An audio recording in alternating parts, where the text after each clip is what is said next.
Problem হলো ওখানকার যেহেতু ফার্স্ট কান্ট্রি, ওখানে যারা মাদ্রাসায় পড়েন ওনারা তো অধিকাংশই হলো আপনার ওখানকার ভাই বোন। দেখা যাচ্ছে যে ওরা ফারেক হওয়ার পরে, গ্রাজুয়েশন শেষ করার পরে ওখানে অনেক আকর্ষণীয় চাকরি বাকরি থাকে, এগুলো তো ওরা ঢুকে যায়। ইলমকে চর্চা করা, ইলম নিয়ে পড়ে থাকা, এটা বাংলাদেশি যেমন আমরা আলেমদের মধ্যে দেখি যে ছাত্ররা পড়াশোনা করে তারপর আবার ইলমের চর্চাটা অব্যাহত রাখে, হয় শিক্ষকতার মধ্যে দিয়ে অথবা ওয়াজ নসিহতের মধ্যে দিয়ে অথবা লেখালেখির মধ্যে দিয়ে। আমেরিকার পরিস্থিতিটা একটু ভিন্ন। এখানে আমাদের একটা লার্নিং আছে। লার্নিং হলো যে আপনি ওখানে দিনের জন্য যেতে চান, তাহলে একজন আলেম হিসেবে যাওয়ার আগে অবশ্যই 3টা স্কিল নিয়ে যাওয়া একদম জরুরি। 1 নম্বর স্কিল হলো আপনার ইংরেজি ভাষায় ভালো দক্ষতা থাকতে হবে। নট অনলি ফর স্পিকিং, আপনাকে ডকুমেন্টস অ্যানালাইসিস করার যোগ্যতা থাকতে হবে। 2 নম্বর হলো আপনার ড্রাইভিং স্কিল থাকতে হবে এবং 3 নম্বর হলো আপনার ইসলামিক ফাইন্যান্সের সার্টিফিকেশন এবং একাডেমিক কোয়ালিফিকেশন এবং আপনার কন্ট্রিবিউশন তৈরি করার মতো যোগ্যতা থাকতে হবে। পাকিস্তানে ইসলামী ব্যাংকিং এ আমরা যে কটা বিষয় দেখেছি, এর মধ্যে অন্যতম ব্যাপারটা হলো মিজান ব্যাংকে গিয়েছি। সংক্ষেপে শরিয়া কমপ্লায়েন্স ফাংশনটা যদি একটু বুঝি, আমরা শরিয়া কমপ্লায়েন্স ফাংশনের 4টা জিনিসকে ইন্টারন্যাশনালি আপনার ইনক্লুড করার কথা বলে। 1 নম্বর হলো আপনার শরিয়া রিসার্চ ইউনিট, 2 নম্বর হলো শরিয়া রিভিউ ইউনিট, 3 নম্বর হলো শরিয়া রিস্ক ম্যানেজমেন্ট ইউনিট, 4 নম্বর হলো শরিয়া অডিট। শরিয়া বোর্ড হলো ফতোয়া ইস্যুর কাজ করে। ফতোয়া ইস্যু হওয়ার পরে সেটা শরিয়া বাস্তবায়ন যথাযথ হচ্ছে কিনা এই জায়গাটা নিরীক্ষণ করার জন্য স্বতন্ত্র যে ইউনিট থাকা দরকার ছিল, সেটা বাংলাদেশে মিসিং। কম্পারেটিভলি আমরা পাকিস্তানের একটা অপরচুনিটি মানে কয়েক দশক ধরে আমরা মিস করছি। এটা এর পেছনে অনেক কারণ আছে, রাজনৈতিক কারণ আছে। ওদের কেস স্টাডিগুলো আমাদের কাছে আসে না, অথচ তাদেরটা আমাদের সাথে চিন্তা চেতনা কালচার সবকিছুতে অনেক বেশি কাছাকাছি। এই বাস্তবতাটা গত কয়েক দশকে বাংলাদেশে উন্মোচিতই হয়নি, আলোচনা তো দূরের কথা। তো মুফতি সাহেব আমার উভয় উপলব্ধি হলো আমাদের প্রজন্মে আমরাই প্রথম গিয়েছি, এটা আমাদের জন্য আনন্দের নয়, দুঃখের কারণ হয়েছে যে আমরা এত পরে আমরা আসলাম, অথচ তাদের অভিজ্ঞতাগুলো আরো বেশি চর্চা পাওয়া গেছিল বাংলাদেশে, সেটা হয়নি, সম্ভব একটা কারণ হয়নি। সেই দুঃখ ব্যথা এত বেশি আমাদের জমেছে। আমি ওনাকে বলেছি যে আমার আসলে অনস্থিরতা লাগতেছে যে এই জিনিসগুলো উন্মোচিত না হলে ভালো হতো। তখন যা হয়ে গেছে সেটা একটা অস্থিরতা কাজ করছে অনেকদিন আসার পরে। আমার বন্ধুরা জানে যে আমি যখন তাদের সাথে কথা বলেছি আমি আবেগ আপ্লুত হয়ে যেতাম, কথা আমার ফ্লো অনেক বেড়ে যেত আমার, যে আমি কি দেখলাম। মানে এই জিনিসটা অনেক ভাবিয়ে তুলেছে আমাদেরকে। তখন আমাদের কাছে মনে হয়েছে যে এই জিনিসগুলো আমাদের ভাইদের সাথে আলোচনা করা উচিত, একটু মোজাকারা করা উচিত। সেই লক্ষ্যে আসার পরে কয়েকটা সেশন হয়েছে, মুসলিম মাইন্ডসে আমি কথা বলেছি, আরো বড়ভাবে আলোচনা হয়েছে। এই প্রথম যে আমরা দুজন একসাথে আজকে কথা বলবো ইনশাল্লাহ। যাই হোক, এর মধ্যে যতটুকু আলোচনা আমরা করছি সেটা রেকর্ড হচ্ছে, তারপর সেটা আরো প্রচার হবে ইনশাল্লাহ। তো প্রথম যে বিষয়টা, ইসলামী ব্যাংকিং পাকিস্তানে আমরা, আচ্ছা আমেরিকাতে যদি আগে বলি, তো আমেরিকাতে আসলে ইসলামী ব্যাংকিং বা আরেকটু ব্রডলি যদি বলি ইসলামিক ফাইন্যান্স আমেরিকাতে বলতে বোঝায় ইন টার্ম অফ অ্যাপ্লিকেশন এবং in term of broad sense যদি বলেন তাহলে সেটা হলো ইসলামিক হাউস ফাইন্যান্স। ওখানে ইসলামী ব্যাংকিংটা এখনো অনেক পিছিয়ে। ওখানে ইসলামিক ফাইন্যান্সে বললে এটা সেকেন্ড লাইনটা হলো ইসলামিক হাউস ফাইন্যান্স। তো সেখানে আমরা মানুষকে এটা বোঝানোর চেষ্টা করেছি। তবে তাদের দিক থেকে একটা যৌক্তিক, মানে তারা কেন সচেতন হতে পারছে না এর পেছনে তাদের দিক থেকে একটা যৌক্তিক কারণ হলো ওখানে যেসব আলেমরা মাইগ্রেট হয়ে যাচ্ছেন, যারা বাংলাদেশ থেকে যারা বিভিন্ন দেশে যাচ্ছেন, আনফর্চুনেটলি সেসব আলেম যারা যাচ্ছেন তারা আসলে ইসলাম ফাইন্যান্সে ওইভাবে তারা এটাকে ওইভাবে শিখেননি, মানে নলে যাবেন না। তো সেটা ওখানকার আমাদের সাথে আমাদের বৈঠক হয়েছে, ইমামদের সাথে আমাদের লম্বা সিটিং হয়েছে একটা হালাকাতে শুধু ইমামদেরকে নিয়ে। তো তারাও সেটা অকপটে স্বীকার করেছেন যে আসলে তারা ওইভাবে এই বিষয়গুলো বুঝেন না। যেটা হয়েছে যে ওখানকার মুসলিম কমিউনিটি এই আলেমদের কাছ থেকে সলিউশনটা পাচ্ছেন কম। এই সুযোগে ওখানে কিছু নন আলেম স্কলার আছেন, নাম বললে অনেকে চিনবেন, ডালাসে আছেন, বাকিটা আপনার বুঝতে পারবেন কাদের কথা বলছেন। নন আলেম স্কলার আছেন, ওনাদেরকে আবার বিভিন্ন গাইডেন্স দিচ্ছেন। তো সেটা তো স্বাভাবিকভাবে যেটা আলেমদের ব্যাপারে যখন নন আলেম বলেন, তো সেখানে কিছু ধরনের হয় আপনার কমতি হবে, নাহলে কিছু বাড়াবাড়ি হয়। তো আমরা আলেমদেরকে এনকারেজ করেছি যে আপনার বিষয়গুলো জানার চেষ্টা করেন। এবং আলহামদুলিল্লাহ একটা সফল হয়েছে, একটা বীজ বপন হয়েছে। আমেরিকাতে একটা মাদ্রাসা আছে বেশ পুরনো এবং এক নামে সবাই চেনে, আমেরিকা নিউ ইয়র্কের শহরে দারুল উলুম নিউ ইয়র্ক। 90 দশকের মাঝামাঝিতে শুরু হয় মাদ্রাসা দারুল উলুম নিউ ইয়র্ক। এই মাদ্রাসা বাংলাদেশের প্রবীণ আলেমরা অনেক আগে শুরু করেছিলেন, এখনো আছে। আমরা ওখানেই ওয়ার্কশপ করেছি, তাদেরকে আমরা এমফাসাইজ করেছি যে আপনারা শুধুমাত্র ওটা ফুল মাদ্রাসা, দারুল হাদিস মাদ্রাসা, দারুল ইফতা আছে ফুল মাদ্রাসা, এবং এরকম ফুল মাদ্রাসা আমেরিকাতে 2-1টা, এর মধ্যে একটা এটা। অধিকাংশ মাদ্রাসা হলো আপনার ওখানকার ওই কিন্ডার গার্ডেন সিস্টেম পর্যন্ত আর কি, এর বেশি উপরে যায় না। তো ওই মাদ্রাসাতে আমরা ওনাদেরকে বোঝানোর চেষ্টা করেছি, ওনারা রাজি হয়েছেন যে একটা বিভাগ খুলতে, যে বিভাগটা হবে শুধুমাত্র ইসলামী ফাইন্যান্সের জন্য, যেখানে ফিকহুল মাওয়ালা মালিয়া নিয়ে পড়াশোনা করা হবে, 2 বছর তাকাসুস হবে। ওনারা রাজি হয়েছেন, আমাদের উপস্থিতি ওনারা এটা সিদ্ধান্ত হিসাবে লিখেছেন এবং এই আমাদের কাছ থেকে নানা সহযোগিতা চাচ্ছেন। এইটা আমেরিকাতে একটা প্রথম হবে ইতিহাসে, যেখানে ইনশাল্লাহ ইসলামী ফাইন্যান্সের একটা ডেলিগেটেড ওলামা তৈরির জন্য, আলেম তৈরির জন্য একটা বিভাগ তৈরি হচ্ছে ইনশাল্লাহ। এটা আমরা ওনাদেরকে বোঝানোর চেষ্টা করেছি। তো এটা যদি হয় তাহলে আমরা আশা করি যে ওদের ভবিষ্যতে হয়তো এই অঙ্গনের যে শূন্যতা আছে, এই শূন্যতা কিছুটা হলেও আমরা দূর করার একটা চেষ্টা শুরু হবে এবং ওখানকার যারা সাধারণ মানুষ আছেন তারা হয়তো ইসলামী এই সেবাটা পাবেন। তো এই এটা আমাদের সফরের মধ্যে আমরা চেষ্টা করেছি আল্লাহ তৌফিকে কাজটা করতে। আর এখন আরেকটা ব্যাপার আমরা লক্ষ্য করেছি, ওখানে যারা আলেম হচ্ছেন, যে মাদ্রাসাগুলো আছে, সেটা অবশ্যই বাংলাদেশের মতোই অনেকটা। ওখানেও দেখলাম যে মাদ্রাসাগুলো তো ইসলাম ফাইন্যান্সের চর্চা কম। আমরা ওটা ওনাদেরকে এমফাসাইজ করেছি যে এগুলোর জন্য একটা আলোচনা নিয়ে আসতে। বাকি একটা প্রবলেম হলো ওখানকার, যেহেতু ফার্স্ট কান্ট্রি, ওখানে যারা মাদ্রাসায় পড়েন ওনারা তো অধিকাংশই হলো আপনার ওখানকার ভাই বোন। তো দেখা যাচ্ছে যে ওরা ফারেক হওয়ার পরে, গ্রাজুয়েশন শেষ করার পরে ওখানে লুক্রেটিভ অনেক আকর্ষণীয় চাকরি বাকরি থাকে, এগুলো তো ওরা ঢুকে যায়। মানে এলমকে চর্চা করা, এল নিয়ে পড়ে থাকা, এটা বাংলাদেশে যেমন আমরা আলেমদের মধ্যে দেখি যে ছাত্ররা প্রার্থনা করে তারপর আবার এলমের চর্চাটা অব্যাহত রাখে, হয় শিক্ষকতার মধ্যে দিয়ে অথবা ওয়াজ নসিহতের মধ্যে দিয়ে অথবা লেখালেখির মধ্যে দিয়ে। আমেরিকার পরিস্থিতিটা একটু ভিন্ন, ওখানে এটা তৈরি হচ্ছে কম। ওখানে যারা আলেম, যারা শিক্ষকতা করছেন, তারা অধিকাংশ হলো বাহির থেকে, হয় পাকিস্তান নাহলে বাংলাদেশ থেকে, এই 2 দেশ থেকে বেশি পেয়েছি আমরা। কিন্তু ওখানে যারা মানে যারা ওখানেই তাদের জীবন, বাকি জীবন কাটাবে, ওখানে যারা থাকছে যে ভাই বোন, ওদের মধ্য থেকে আলেম হচ্ছে কম। এটা একটা সংকট। তাহলে কয়েকটা দিন শুধু আমি সামারি করি, কিন্তু আমাদের কয়েকটা লার্নিং আছে। একটা লার্নিং হলো যারা আমেরিকার, প্রথম কথা হলো আমেরিকা বা ওই ধরনের মুসলিম কান্ট্রিতে যাওয়ার জন্য একটা মাসালা আছে, শরিয়া নির্দেশনা আছে যে আপনি আসলে মুসলিম দেশে সিটিজেনশিপ নিবেন কি নিবেন না, এটা একটা আলাদা শরিয়া গাইডলাইন আছে। ওইটা আজকে আলোচনা করার উদ্দেশ্য না। ওই গাইডলাইনটা যদি আপনি পড়েন বা আপনি ওখানে দিনের জন্য যেতে চান, তাহলে একজন আলেম হিসাবে যাওয়ার আগে অবশ্যই 3টা স্কিল নিয়ে যাওয়া একদম জরুরি। 1 নম্বর স্কিল হলো, যোগ্যতা হলো, আপনার ইংরেজি ভাষায় বেশ ভালো দক্ষতা থাকতে হবে। নট অনলি ফর স্পিকিং, সাথে আপনাকে মানে ডকুমেন্টস অ্যানালাইসিস করার যোগ্যতা থাকতে হবে। এটা 1 নম্বর। 2 নম্বর হলো আপনার ড্রাইভিং স্কিল থাকতে হবে এবং 3 নম্বর হলো আপনার ইসলামিক ফাইন্যান্সের সার্টিফিকেশন এবং একাডেমিক কোয়ালিফিকেশন এবং আপনার কন্ট্রিবিউশন তৈরি করার মতো যোগ্যতা থাকতে হবে। এই 3টা নিয়ে যদি ওখানে মুভ করে, তাহলে আল্লাহ তাআলা তার মাধ্যমে দিনের কাজও নেবেন আর দুনিয়া এমনি হবে ইনশাআল্লাহ। তো মোস্ট অফ তালাবা, তরুণ ওলামা ওখানে যারা আছেন, তাদের এই 3টার কোনো না কোনো একটা ঘাটতি আছে। হয় ইংলিশে দুর্বলতা, আবার দেখা যায় ইংলিশ খুব ভালো পারছেন, ড্রাইভিং তো মানে বাই ডিফল্ট শিখে ফেলতে হয়, ওটার সমস্যা হয় না, কিন্তু ইসলামিক ফাইন্যান্স এবং ইলমের চর্চা এই জায়গাতে অনেক নেই। আর একটা বাস্তবতা লক্ষণীয়, বাংলাদেশের মতো ওই সকল দেশে কিন্তু হানারি মাসাল এভাবে ফলো করে না। ডাইভার্সিফাইড একটা সোসাইটি, মসজিদে দেখবেন সব ধরনের মানুষ, কারণ সব দেশ থেকে মানুষ ওখানে যায়। তো এই জন্য ওই কম্পারেটিভ ফিক এই বিষয়ে পড়াশোনা করা অত্যন্ত জরুরি ওই সকল দেশে মুখ করার আগে, আর নাহলে মানে পদে পদে বিপদে পড়তে হবে। দেখা যাবে আপনার সামনে কথার বাইরে লেগে যাবে।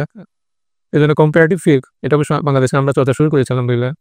এটা খুব জরুরি, মানে ওয়ার্ল্ড ওয়াইড কাজ করতে হলে কম্পারেটিভ ফিকের কোনো বিকল্প নেই। পাকিস্তানে ইসলামী ব্যাংকিংয়ে আমরা যে কটা বিষয় দেখেছি, এর মধ্যে অন্যতম ব্যাপারটা হলো আমরা মিজান ব্যাংকে গিয়েছি। মিজান ব্যাংকে শারিয়া কমপ্লায়েন্স, ইসলামী ব্যাংকিংয়ে যে শারিয়া কমপ্লায়েন্স, যে তাদের যে আয়োজন ফাংশন, আমি বিষয়টা আলোচনা করে তারপর আমি 10-15 মিনিট শেষ করে দেবো ইনশাল্লাহ। এর আগে আমি আপনাদের সাথে একটু শেয়ার করি যে ইসলামী ব্যাংকিংকে শরিয়াভাবে পরিচালিত করার জন্য শারিয়া গভর্নেন্স ফ্রেমওয়ার্ক সুদৃঢ় করা ছাড়া বিকল্প নেই। এখন আমি কয়েকটা জিনিস খেয়াল করি যে পুরো বিশ্বে যতগুলো মুসলিম কান্ট্রি আছে, এটা আমার স্বতন্ত্র একটা গবেষণার আলোকে বলছি, প্রতিটি মুসলিম বিশ্বেই সেন্ট্রাল ব্যাংকের পক্ষ থেকে শরিয়া গভর্নেন্স ফ্রেমওয়ার্ক ও ইসলামিক ব্যাংকিং আছে। ওমান, ইন্দোনেশিয়া, কাতার, মালয়েশিয়া, বাহরাইন, এরকম 10-12টা দেশ নাম বলা যাবে। আমরা প্রত্যেকটা দেশের শরিয়া গভর্নেন্স ফ্রেমওয়ার্ক আমি স্টাডি করেছি, মোতালা করেছি, অধ্যয়ন করেছি। বাংলাদেশে স্টিল নাও আজকে পর্যন্ত কোনো ধরনের শরিয়া গভর্নেন্স ফ্রেমওয়ার্ক নেই, সেন্ট্রালি নেই। 2009 আপনার জানা যে গাইডলাইন আছে ইসলামিক গাইডলাইন, এখন ইসলামিক অ্যাক্টের আলোচনা হচ্ছে, কিন্তু গভর্নেন্স ফ্রেমওয়ার্ক এখনো ওইটা কোনো রূপরেখাই এখনো নেই। হয়তো চিন্তা আছে তৈরি হবে সামনে। এখন যে গ্যাপটা হচ্ছে, আমাদের আন্ডারস্ট্যান্ডিং হলো এরকম যে পাকিস্তানে ইসলামী ব্যাংকিংয়ের শারিয়া কমপ্লায়েন্স ফাংশন কীভাবে কাজ করে, আমাদের দেশে কী গ্যাপ, এবং পাশাপাশি অন্যান্য দেশে কীভাবে কাজ করে সেটা আমাদের দেশে কী গ্যাপ। এই বিষয়টা বোঝার জন্য খুব সংক্ষেপে শারিয়া কমপ্লায়েন্স ফাংশনটা যদি একটু বুঝি আমরা, শারিয়া কমপ্লায়েন্স ফাংশনের 4টা জিনিসকে ইন্টারন্যাশনালি আপনার ইনক্লুড করার কথা বলে।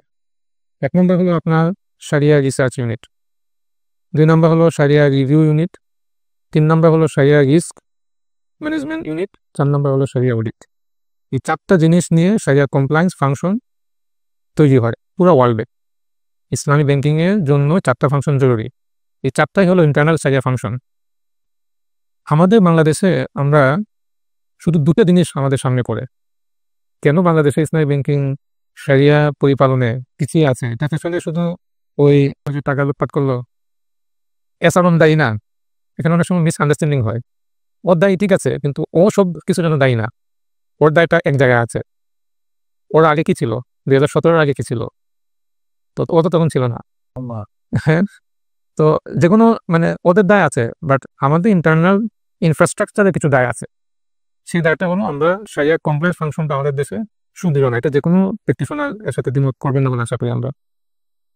দেখুন, বাংলাদেশে আমাদের শারিয়া ফাংশনটা কাজ করে কীভাবে? খুব দৃশ্যমান ফাংশনটা হলো শারিয়া বোর্ড এক। এরপরে আমরা কি দেখতে পাই? শারিয়া অডিট, ইন্টারনাল শারিয়া অডিট, যেটাকে আমরা শারিয়া সেক্রেটারিয়েটের অধীনে বছরে একবার, সর্বোচ্চ 2বার কোনো ব্যাংকে হয় কিনা জানা নাই, হতে পারে। এই দুটো ছাড়া আরেকটা সাথে দেখা যায় কোনো ফুল প্লেজ ব্যাংকের ভেতর রিসার্চ আছে, ট্রেনিং আছে, এগুলো আছে। কিন্তু ফাংশনগুলো কাজ করে ইন্টারনাল ফাংশনের মধ্যে সবচেয়ে গুরুত্বপূর্ণ যে ফাংশনটা, সেটা হলো sharia review. BNM bank Malaysia এটাকে শারিয়া রিভিউ নামে নাম দিয়েছে, আর পাকিস্তানে এটাকে নাম দিয়েছে শারিয়া কমপ্লায়েন্স ডিপার্টমেন্ট, এসসিডি নামে। তারপরে এই ব্রুনাই দারুস সালাম, তারা এটাকে নাম দিয়েছে শারিয়া রিভিউ নামে। সবগুলো মূল কথা হলো একটা, সেটা হলো কি যে শারিয়া বোর্ড হলো ফতোয়া ইস্যুর কাজ করে। এটা শারিয়া বোর্ড হলো ফতোয়া ইস্যুর কাজ করে। তো ফতোয়া ইস্যু হওয়ার পরে তারপর সেটা বাস্তবায়ন হবে। এখন ধরেন আপনি ফতোয়া শারিয়া বোর্ড বললো যে মুরাবাহাটা এইভাবে চলতে পারে।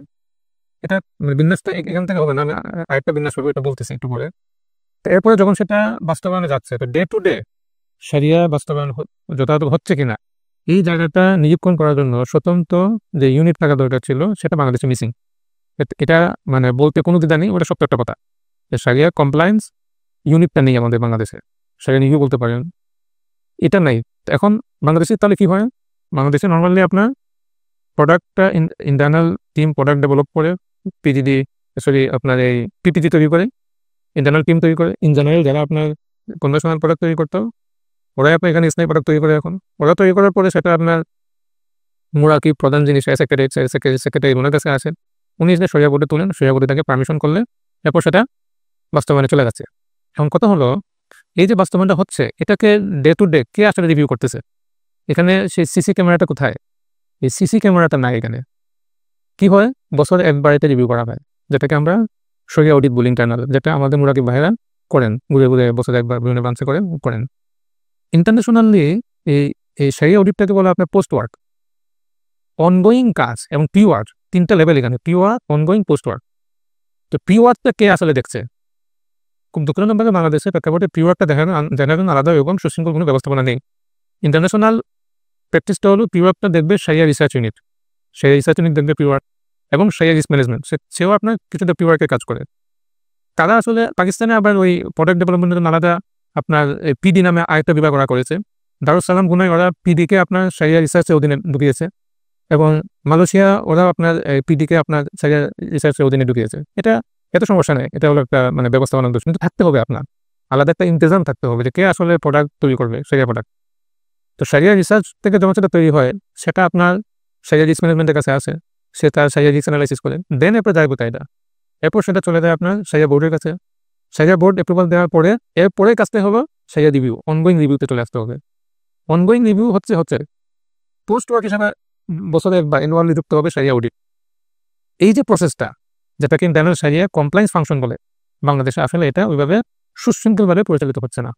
বাংলাদেশের মোটা দাগে আমরা দেখি যে শারিয়া সেক্রেটারি একটা বিভাগ থাকে ফুল প্লেজে, সেখানে আপনার একজন হেড অফ শারিয়া সেক্রেটারি থাকেন, এবং তার অধীনে 8 জন 9 জন কোথাও 10 জন মুরাকিব থাকেন, তারা বছরব্যাপী অডিট করেন। তো এর বাহিরে শারিয়া বোর্ড কাজ করতেছে। শারিয়া বোর্ড তো বছরে আপনার 3 থেকে 4 বার মিলিত হচ্ছে, ওদের তো এরকম অ্যাক্সেস নাই, তাদের এরকম সুযোগ নেই সব জায়গায় কাজ করার। এতে যে সমস্যাটা হচ্ছে, সিগনিফিকেন্টলি যে মিসিংগুলো হচ্ছে এটা একটু বলে শেষের দিকে যাচ্ছি আমি। একটা প্রোডাক্ট তৈরি হলো, ফর এক্সাম্পল মুরাবাহা, যেটা বাংলাদেশ 70% ভারত আছে, এই প্রোডাক্টটা এই আপনার পিপিজিটা তৈরি কে করলো, কোন বিভাগ করেছে, ইন্টারনাল টিম করেছে, শরিয়া বোর্ড এটাকে অনুমোদন দিয়েছে। অনগোয়িং যে আপনার সাথে রিভিউ নাই, না থাকার একটা বড় প্রমাণ হলো পিপিজি এবং টার্মস অ্যান্ড কন্ডিশন নীতিমালা যা আছে, অপারেশনে দেখবেন দুটোর মধ্যে অনেক তফাৎ পাওয়া যায়। আপনি যদি সারিয়া ম্যানুয়ালগুলো খোলেন ইসলামিকগুলো, অলমোস্ট সবার সারিয়া ম্যানুয়াল দেখবেন যে দু একটা ছাড়া যেগুলো পুরোনো ফুল প্লেস ওদের সারিয়া ম্যানুয়াল খুব স্বচ্ছ, ওখানে আপনি সারিয়া ভুল খুঁজে পাবেন খুব কম। তাহলে অপারেশনে কেন সমস্যাটা পায়? তো অপারেশনের সমস্যা কেন? কারণ সেই রিভিউ নেই আমার। এক একটা ব্যাংকে আমরা শুনেছি যে আপনার ডাউটফুল ইনকাম বেড়ে যাচ্ছে, কেন বাড়তেছে? আপনার বছরে একবার আপনি গিয়ে চেক করতেছেন, তো ডাউটফুল ইনকাম তো বাড়বে আপনার। আপনি তো সেই রিভিউ নেই, সেই রিভিউটা কেন?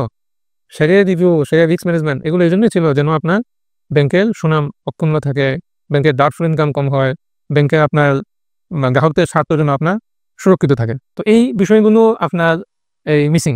কেন মিসিং হচ্ছে? এই ইন্টারনাল যে সারিয়া কমপ্লেক্স ফাংশন সেটা আমাদের দেশে দুর্বল। আমরা নিজের মুখে গিয়ে দেখলাম কি দারুণ একটা অভিজ্ঞতা আমাদের হয়েছে। সেখানে ইন্টারনাল সারিয়া ফাংশনকে ওরা, সারিয়া কমপ্লেক্স ফাংশনকে সুদৃঢ় করার জন্য ওরা একটা আজীব একটা নীতি ওরা অবলম্বন করে। এটা আমরা আগে শুনেছি, এই সফরে আমরা সূচককে দেখে আসলাম।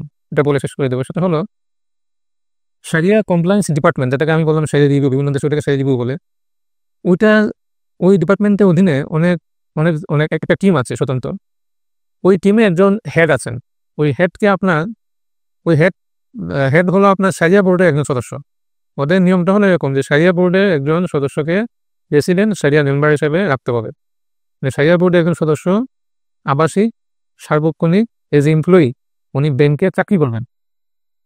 সারিয়া বোর্ডের একজন সদস্য, সারিয়া বোর্ড তো বুঝেন, এটা আপনার মানে আপনি যদি অবকাঠামো দেখেন ব্যাংকের, তাহলে ওটা হলো এই ম্যানেজমেন্ট না, বিওডি, বোর্ড অফ ডাইরেক্টরসে বরাবর পাওয়ারটা হলো এরকম।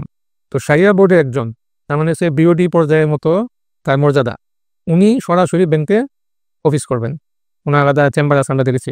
এই বিভাগে যিনি আছেন তার সাথে আমাদের কথা হয়েছে।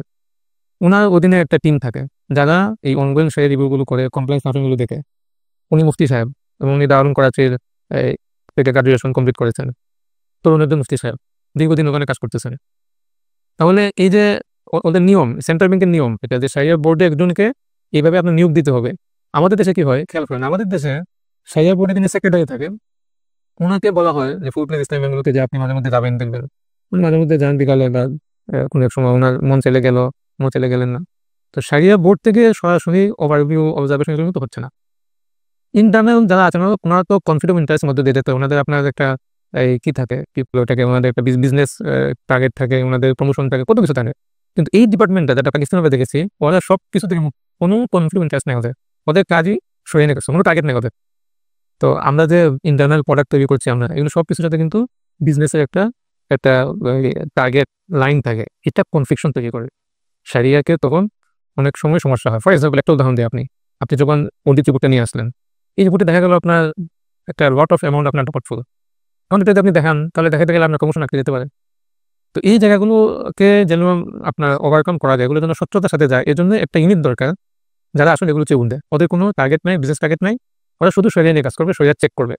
এইটা পাকিস্তান করতে পেরেছে মিজান ব্যাংকের মধ্যে। পাকিস্তান না শুধু, আমি তো বললাম এটা হলো সেন্ট্রাল ব্যাংক, পাকিস্তানের সেন্ট্রাল ব্যাংকের নির্দেশনা। ওদের গভর্নমেন্ট ফ্রেমওয়ার্ক নতুন আপডেট করেছে 2024-এ, এই কিছুদিন হলো এটা তারা পাবলিশ করেছে, 28 থেকে হ্যাঁ এটা কার্যকর হবে।